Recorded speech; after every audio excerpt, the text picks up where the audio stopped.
오늘은 방주로 들어가라라는 말씀입니다. 노아의 홍수 사건을 보면서 특별히 이 방주로 들어가라 이 말씀을 볼 때 이 방주의 사건은 우리가 잘 알다시피 이 홍수 심판과 구원에 관한 내용을 하고 있습니다. 우리 신앙생활에서 심판과 구원은 항상 같이 이렇게 연계된 것을 볼 수가 있습니다. 예수를 믿으면 구원이요, 믿지 아니하면 심판이라는 이런 말씀을 하도 많이 들어서 이제는 이 면역이 되었습니다. 여러분 항상 백신을 맞죠. 어떤 감기가 걸리거나 할 때에 근데 그 주사를 맞고 나면 감기가 이렇게 잘 오지를 않죠. 교회도 이렇게 가야 된다 할 때 그 면역 주사를 맞고 나니까 교회를 잘 안 와요. 어떤 분들은 잘 오던 분도 몇 번 빠지면 안 오게 된다는 얘기예요. 그것들을 면역 주사라 이렇게 말씀한 것이고요. 문제는 우리가 하나님 말씀을 얼마만큼 잘 순종하느냐, 이것을 우리가 늘 가졌으면 좋겠습니다. 성경에서는 100% 예수님께 순종하셨던 것을 우리의 삶이 본받으며 살으라고 그렇게 가르쳐 주신 거예요. 예수님 얘기가 아니고 성경에 나오는 믿음의 사람들의 얘기가 아니고 그것은 나에게 그렇게 요구하고 있다라는 것을 말씀하고 있는 거예요. 그러면 오늘 또 이 방주 사건을 통해서 우리에게 주시는 것이 무엇인가? 이것을 내 것으로 알아들어야 된다, 이런 말씀이 되는 것입니다. 하나님께서는 오늘 1절에 보게 되면 여호와께서 노아에게 이르시되 너와 너의 온 집은 방주로 들어가라. 이 세대에서 내가 내 앞에 의로움을 내가 보았음이니라. 여러분 이 의롭다라는 말을 하는 것을 볼 때에 우리가 의로운 사람이 되었습니다. 어떻게 해요? 예수 그리스도를 믿음으로 말미암아 의롭다 칭함을 입혀주신 거예요. 그런데 이 당시에 노아에게 이렇게 의로움을 가지게 하셨다. 먼저 6장에 보게 되면 6장 8절 말씀에 보면 그러나 노아는 여호와께 은혜를 입었더라. 9절에 보면 이것이 노아의 족본이라. 노아는 의인이요 당대의 완전한 자라. 그는 하나님과 동행하였으며. 자, 의인이고 완전한 자고 하나님과 동행을 하였다라고 하는데 그 앞절에 보면 노아는 여호와께 은혜를 입었더라. 은혜를 입어서 의인이 되었고 하나님과 동행하는 것이다, 이런 말씀이에요. 오늘 또 7장 1절에서 내 앞에 의로움을 내가 보았음이라. 하나님의 말씀을 준행하였다, 이 말씀이 되는 거예요. 어떻게? 120년 동안 세상 사람들은 이렇게 먹고 마시고 시집장가 가고 이런 와중에서도 높은 산 꼭대기에서 배를 만들려고 120년 동안을 뚝딱 하면서 하나님의 말씀대로 행하였더라, 이런 말씀이 되는 것입니다. 하나님께서는 이 세상을 창조하시고 하나님 앞에 나와 순종하는 이런 모습을 가져야 되는 것입니다. 하나님께서는 6일간 창조하시고 7일째 안식하는 것은 하나님께서 말씀하신 그런 내용은 6일 동안 우리도 하나님처럼 일을 하고 7일째는 하나님을 예배하는 이런 모습을 우리가 그대로 답습해서 하나님 나라의 문화를 가지고 살아야 되는 것을 설명해 주고 있어요. 그것을 알아야 되는 거예요. 하나님 그렇게 하셨구나. 마침표가 아니라니까. 우리는 그것을 기억해야 돼요.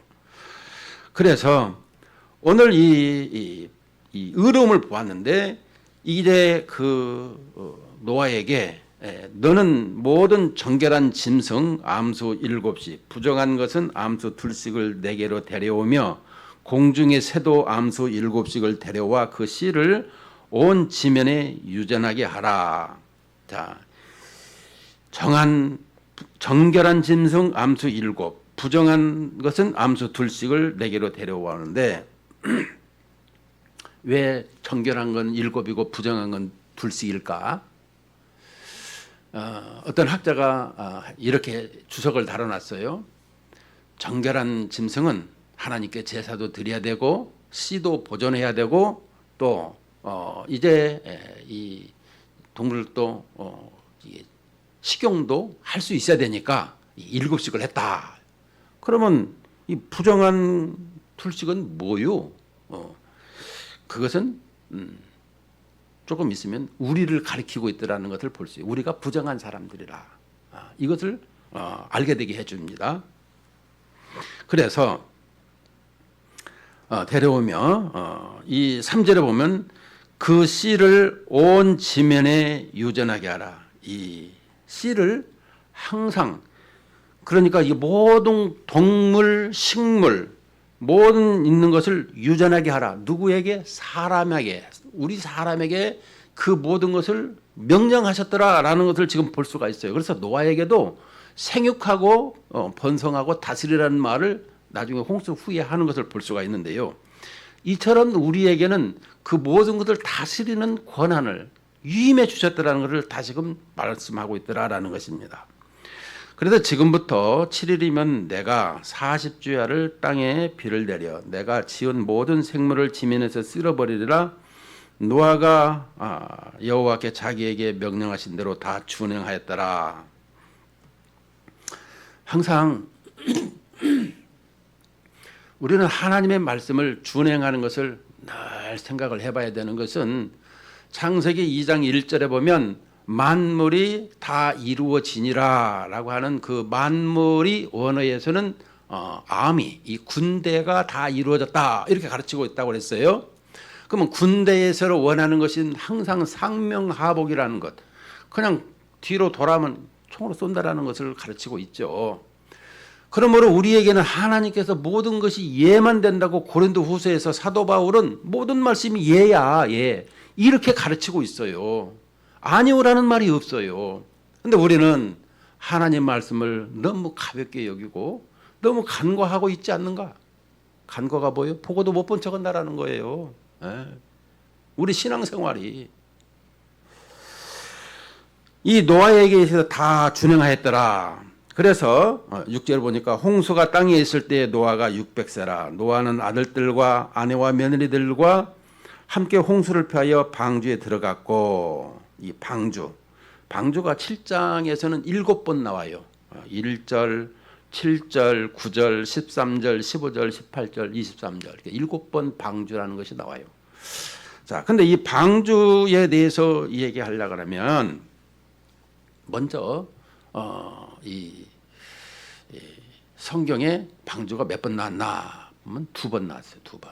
이 노아 여기에 방주가 나오고 이 방주는 이 갈대 상자인 출애굽기 2장에서 모세를 이제 갈대 상자에 이렇게 만들어서 나일강에 놓을 때 그 방주를 이렇게 그 똑같이 연계해서 이것을 봐야 되는 거예요. 왜냐? 방주를 지을 때도 역청으로 하나님께서 잘 가르쳐 주셔서 그것을 발랐어요. 그 나무에다가 그 물이 들어오지 아니하도록. 그것은 이제 역청이라고 하는 것은 우리가 아스팔트라 이렇게 생각을 하기도 하는데요. 이렇게 이 방주를 지켜 하셨어요. 그래서 이 방주는 히브리 말로 테바라는 말씀을 하고 있는데 먼저 이 모세 얘기를 하게 되면 출애굽기 2장 1절에서 3절에 보면 레위 가족 중 한 사람이 가서 레위 여자에게 장가들어 그 여자가 임신하여 아들을 낳으니 그가 잘생긴 것을 보고 3달 동안 그를 숨겼으나 더 숨길 수 없게 되매 그를 위하여 갈대 상자를 가져다가 역청과 나무 진을 칠하고 아기를 거기 담아 나일 강가 갈대 사이에 두고 이렇게 그 모세가 얼마나 이렇게 예쁜지 여기는 잘생겼다고 그러는데 얼마나 그 이렇게 잘생기고 예뻤는가 이것을 보니까 그래서 그를 이렇게 석 달 동안 숨기다가 이게 애가 울고 울게 되면 또 들통이 나고 그러면 애가 또 죽을까 봐. 그래서 결국에는 이 갈대 상자에 이렇게 만들어서 나일 강가에 이렇게 내려놓고 그 갈대 상자를 이제 그 왕궁에서 그 공주가 목욕하는 데까지 이렇게 인도해서 그를 보내는 것을 그의 누이가 그렇게 인도하고, 그래서 그 공주를 이렇게 공주가 모세의 그 갈대 상자를 보고 자기 아들을 삼아서 유모를 이게 데려다가 젖을 먹여서 키우는 것을 볼 수가 있습니다. 그래서 모세의 이름이 뭐예요? 물에서 건짐을 받다라는 뜻을 가지고 있죠. 그래서 물에서 건짐을 받은 자, 우리는 이 모세가 그래서 누구도 부정할 수 없는 이 궁중에서 자라서 이 위대한 지도자가 되는 것을 볼 수가 있습니다. 그는 지도자가 되어서 결국에는 가나안 땅에는 들어가지 못했지만, 그러나 그 부정할 수 없는 이렇게 위대한 지도자라는 것을 이스라엘 사람들은 다 알아요. 그래서 그의 무덤도 만들지를 않았죠. 하나님께서 왜냐, 그를 너무 이렇게 숭상할까봐. 그런데 그가 가나안 땅에 들어가기 전에 이 아주 위대한 설교를 3번을 했죠. 그 중에서 신명기서를 보게 되면 18장 15절에서 이 설교 내용을 이렇게 말씀합니다. 내 하나님 여호와께서 너희 가운데 내 형제 중에서 너를 위하여 나와 같은 선지자 하나를 일으키리니 너희는 그의 말을 들을지니라, 이렇게 말씀을 합니다. 그러니까 내 하나님 여호와께서 너희 가운데 내 형제 중에서 너를 위하여 나와 같은 선지자 하나를 일으키리니 너희는 그의 말을 들을지니라, 이렇게 위대한 하나님의 말씀을 이렇게 증거했습니다. 그러면 내 형제 중에서 나와 같은 선지자는 누굽니까? 모세가 누굽니까? 이스라엘 백성이에요. 이스라엘 백성 중에서 나와 같은 이 지도자인데 이 선지자가 나온다라고 말씀하고 있습니다. 그러니까 사람으로 말미암아 오는 것을 설명해 주고 있는 것이죠. 이것은 장차 저 너머에 오실 메시아를 이렇게 가리키는 표지판을 지금 말씀해 주고 있는데, 이 말씀을 신약성경 사도 요한은 요한복음 6장 14절에서 이렇게 말씀을 합니다. 그 사람들이 예수께서 행하신 이 표적을 보고 말하되 이는 참으로 세상에 오실 그 선지자라 하더라. 여러분, 6장은 요한복음 6장은 이 떡 사건입니다. 떡 오병이어 사건을 설명해 주고 있죠. 항상 그 선지자, 여기서 보게 되면 이는 참으로 세상에 오실 선지자, 그러면 그 선지자를 지금 모세가 지칭하고 가르쳐주고 있는 것을 볼 수가 있는데요. 이것은 모세가 장차 오실 메시아를 이렇게 설명해주고 있는 것을 설명해주고 있습니다. 그것을 사도 바울은 이렇게 표현해주고 있습니다. 고린도전서 10장 1절과 2절 속에서 형제들아, 나는 너희가 알지 못하기를 원하지 아니하노니 우리 조상들이 다 구름 아래에 있고 바다 가운데로 지나며 모세에게 속하여 다 구름과 바다에서 세례를 받고. 자, 우리는 홍해 사건을 항상 생각할 때 이 세례 사건이라는 걸 기억해야 돼요.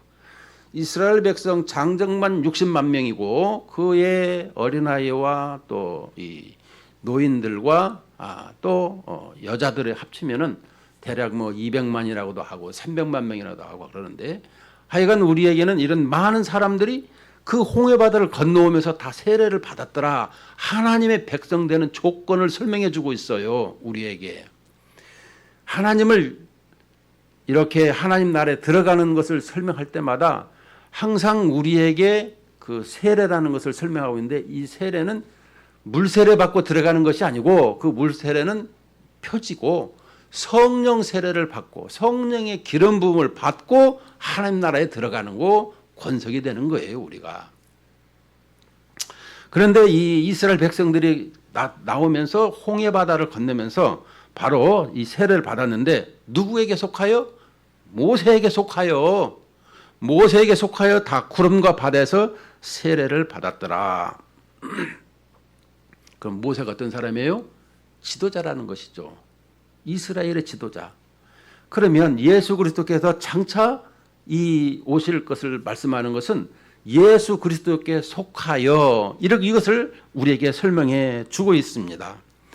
그래서 그것을 요한복음 14장 6절에서 유명한 말씀을 하시죠.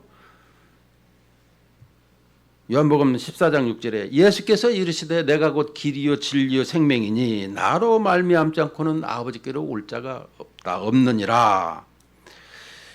이 세상에서 예수 그리스도가 아니면 이 아버지께로 갈 자가 없더라. 이것을 우리는 기억을 해야 되는 것입니다.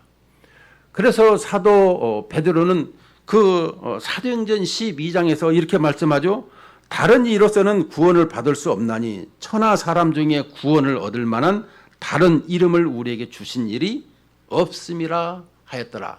그러니까 예수 그리스도. 우리는 아들을 낳으리니 이름을 예수라 하라.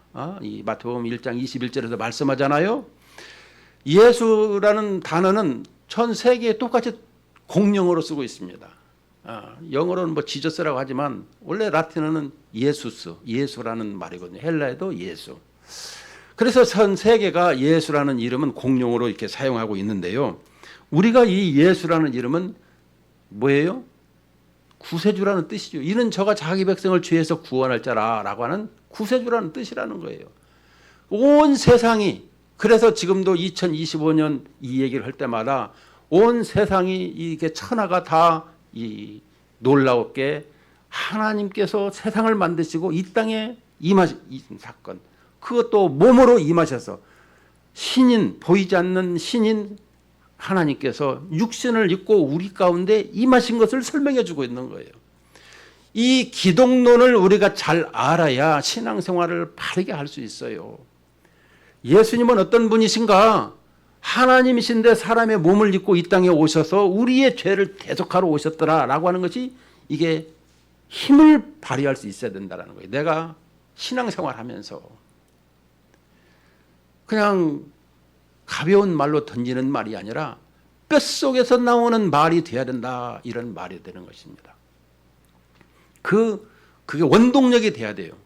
여러분, 대형교회 목사님들이나 이렇게 소수의 이렇게 숫자의 사람들과 예배하는 사람들 중에 여러 부류가 있겠지만 목사님들 중에서도 중요한 것은 성경을 자기가 그 깊이를 이렇게 어느 정도 알고 있느냐.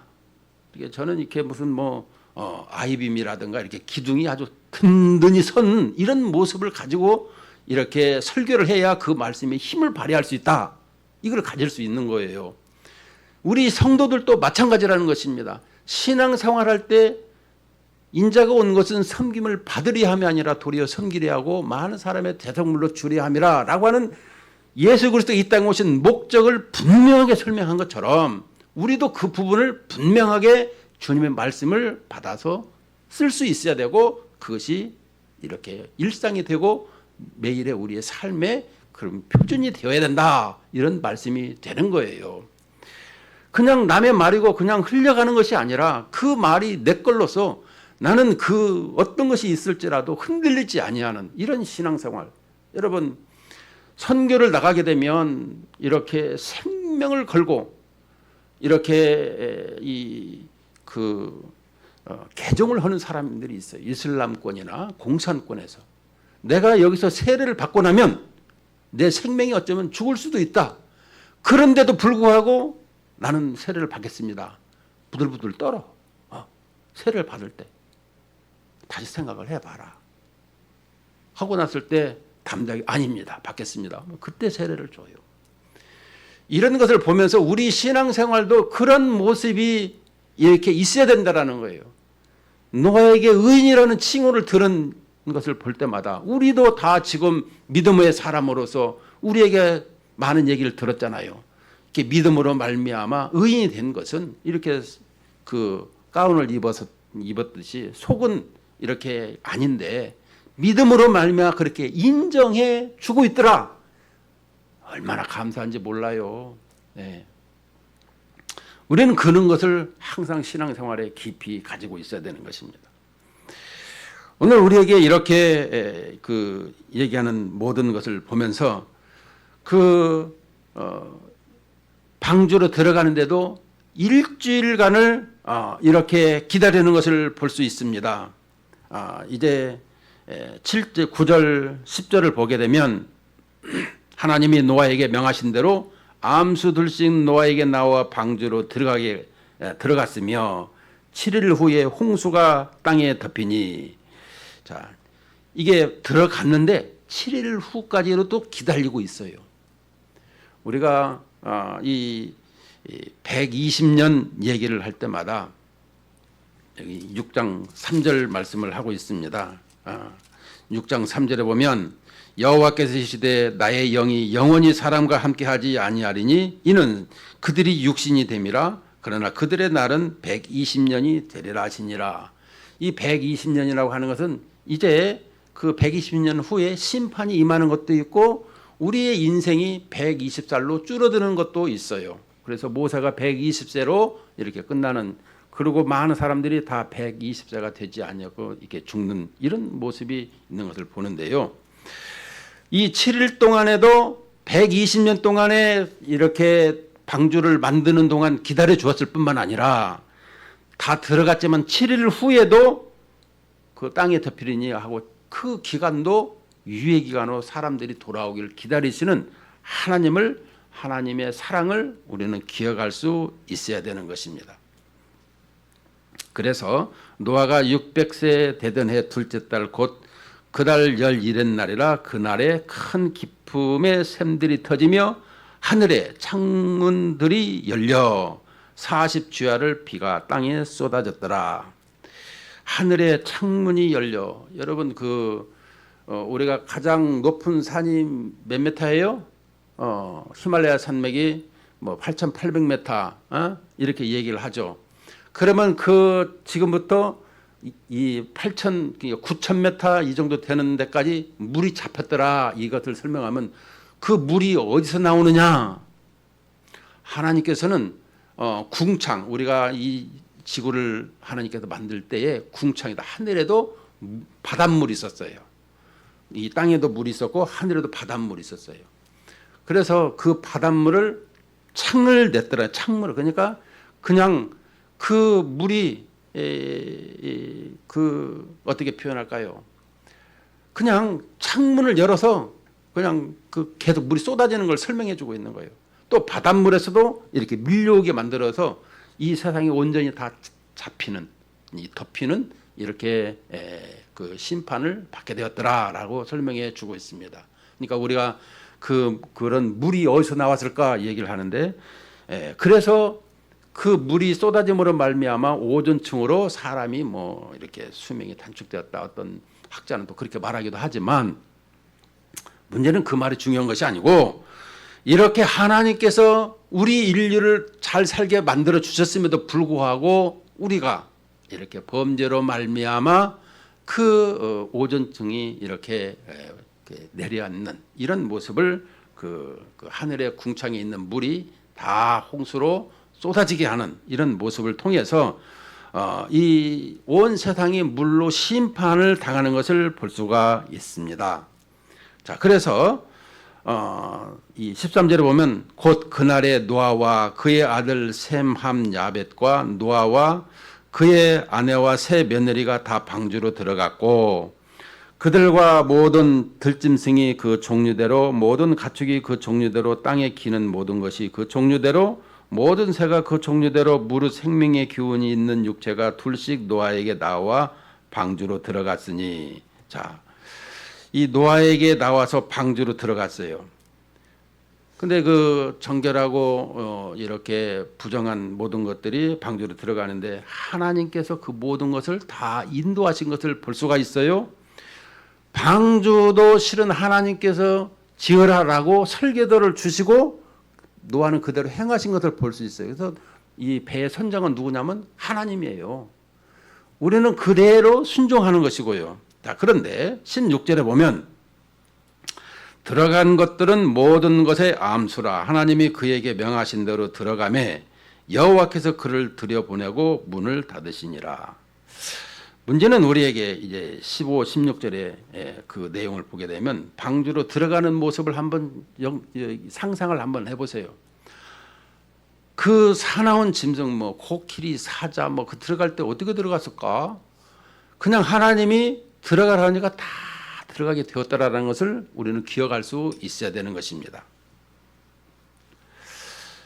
그것을 이 시대에 교회를 한번 생각을 해보십시다. 교회에도 하나님이 주인이세요. 교회도 이쪽으로 가라. 그러면 그냥 우리가 들어가는다 이렇게 생각을 할 수가 있어야 되는 것입니다. 뭐 내가 하고 싶어서 아니에요. 그래서 요한복음 6장 44절에서도 내 아버지께서 이끌지 아니하시면 아무도 올 수 없다. 아버지께서 이끄시기 때문에 온다. 이렇게 설명해 주고 있는 거예요. 우리의 인생은 내가 사는 것 같지만 실은 하나님의 인도하심과 하나님의 섭리하심대로 살아가고 있는 거예요. 그것을 우리가 인생들이 알아야 되는 거예요. 자꾸 세상의 이런 그 모습으로 말미암아 내 삶이 이렇게 유혹을 받고 미혹을 받아서 그냥 왔다 갔다 흔들리는 인생을 살아갈 수가 있는데 그렇게 살면 안 되는 것입니다. 성경은 우리의 삶의 기준이요 표준이요 또 잣대라고 설명하고 있어요. 어디 가서든지 외국 나가서 호텔에도 문 열어보면 성경책이 있어요. 예. 우리는 하나님의 말씀을 가지고 살아야 된다는 것을 그 여행했을 때도 찾아보라는 거예요. 저는 깜짝 놀랐어요. 우리 신앙생활에서 오늘 또 다시 주어지는 결론적인 말씀을 한번 보면 무엇이겠습니까? 이렇게 하나님의 인도하신 대로 산다고 하는데 때가 되게 되면 문을 닫는다라는 것을 16절에서 그를 들여보내고 여호와께서 문을 닫으시나 이제 심판이 내려지는 것을 설명해 주고 있습니다. 우리는 다시 오실 예수 그리스도를 준비하고 있어요. 그때는 온 세상이 이제 하나님께서 이렇게 알곡과 가라지를 이렇게 만드시는 이렇게 취하시는 걸 볼 수가 있는데 그러면 그때는 언제고 종말은 언제냐? 하나님이 세우시고 하나님이 계획하신 모든 것이 이루어지는 날, 그날이 종말이 될 수가 있는 거예요. 이게 성경적인 답변이에요. 하나님의 계획이 이루어지는 것. 우리는 뭐 세상 땅끝까지 선교도 하고 또 그 모든 것이 전파되고 그러면 종말이 온다 이렇게 말씀을 하고 있습니다만은 그것도 맞는 말이지만 실은 하나님의 이 창조 경륜에서 이 세상을 창조하신 하나님의 계획이 그 모든 것이 다 이루어지는 때에 종말이 오게 된다라는 것을 설명해 주고 있는 거예요. 자, 그렇더라면 오늘 우리에게 결론적으로 주신 말씀은 방주로 들어가라라고 한 것을 보면서 우리는 그 방주로 들어가는 그 말씀 속에서 심판이요 우리에게 구원이 임하는 것을 설명해 주고 있습니다.